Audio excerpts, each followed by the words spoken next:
Tatlong barko agad ang bumungad sa akin nang makarating ako sa mismong pantalan, isang kulay asul at dalawang kulay pula na parehong napakalaki at handang bumabiyahe sa karagatngan. Ang unang ticketing outlet ang nakita ko dito ay ang Guardian 4AC Shipping Corporation o Asnar Shipping. Ang biyahe nila ay Pataboy Lanto, Escalante, walang pasahero at puro rolling cargos pa rin ang biyahe. Ang pangalawang ticketing outlet dito ay ang Sinsam Shipping na bumabiyahe mula dito sa Taboy Lanto, Escalante, Negros Occidental at tumawag lang kayo dito sa numero para makabook kayo ng formal. At dito na tayo sa dulo. Ang last na ticketing outlet dito ay ang kumpanyang Golden Bridge Shipping Corporation. Itong malaking pulang barkong nakadaong sa pantalan ngayon.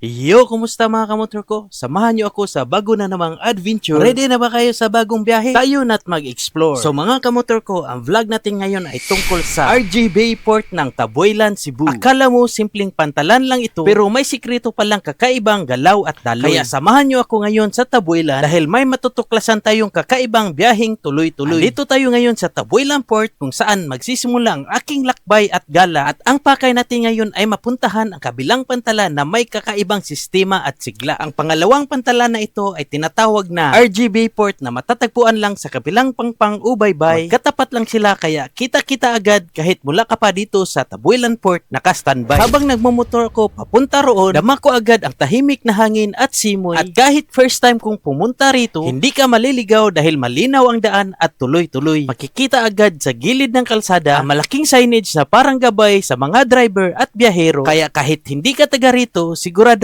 mararating mo ang pantalan na walang kaba at pahirap sa mga tao. Pagliko ko dito sa kaliwa, dahan-dahan lang akong nagpatakbo sa mabatong daan at lupa. Dahil hindi pa simentado ang kalsada rito, kaya kailangan na pag-iingat sa pagmamaniho, dapat may tiyaga. Habang papalapit ako sa pantalan, unti-unti kong nasilayan ang lawak nitong tila napakalawak ng bayan. At nang tuluyan ko itong makita, talagang namangha ako sa laki nitong parang industrial na kapaligiran. Hindi biro ang laki ng kanilang parking area nila dahil halos puro truck ang nakapaligid sa tabi at nakahilira. Tatlong barko agad ang bumungad sa akin nang makarating ako sa mismong pantalan, isang kulay asul at dalawang kulay pula na parehong napakalaki at handang bumabiyahe sa karagatan. Habang nagpapatuloy ako sa pagmumotor, patungo ako sa pinakamababang bahagi ng pier at office nila. Dito ko nakita ang ticketing office na siyang sentro ng impormasyon at transaksyon sa opisina. Agad akong nagpark sa gilid upang alamin kung ano ba ang sistema sa kanilang pantalan at dito ko mas naintindihan kung bakit mahalaga ang operasyon nila sa kalakalan at transportasyon sa daungan. Ang unang ticketing outlet ang nakita ko dito ay ang Guardian 4AC Shipping Corporation o Asnar Shipping. Ang biyahe nila ay Pataboy Lanto, Escalante, walang pasahero at puro rolling cargos pa rin ang biyahe. Ang pangalawang ticketing outlet dito ay ang Sinsam Shipping na bumabiyahe mula dito sa Taboy Lanto, Escalante, Negros Occidental at tumawag lang kayo dito sa numero para makabook kayo ng formal. For Globe user 0995-794-7746. For Smart 0908-815-6554. Booking hours 5 AM to 10:30 PM. Base sa nakasulat dito, ang bumabiyahe nila ay dalawang barko. Unang barko sa LCT 1028 sa oras na 4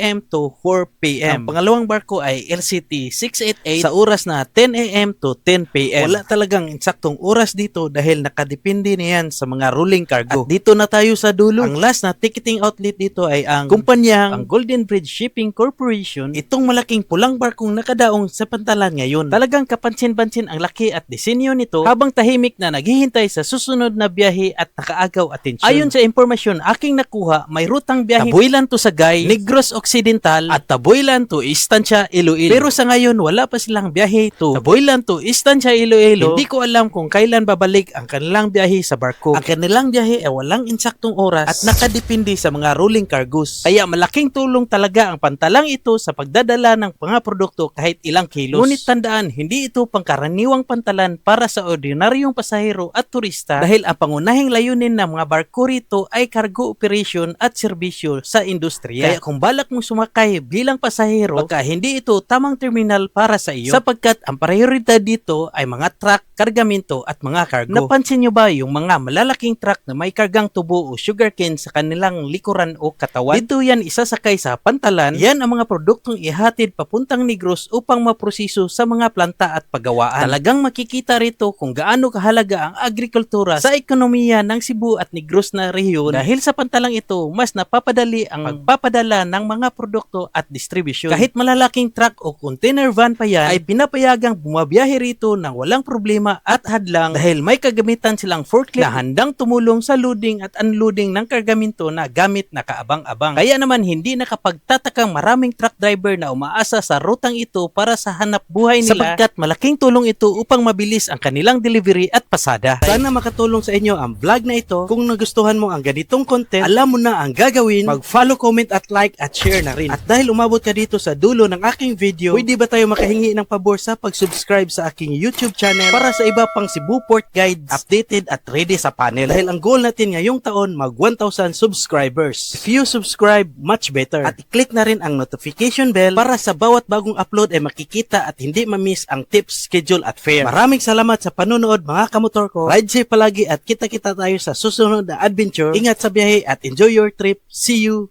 Peace out.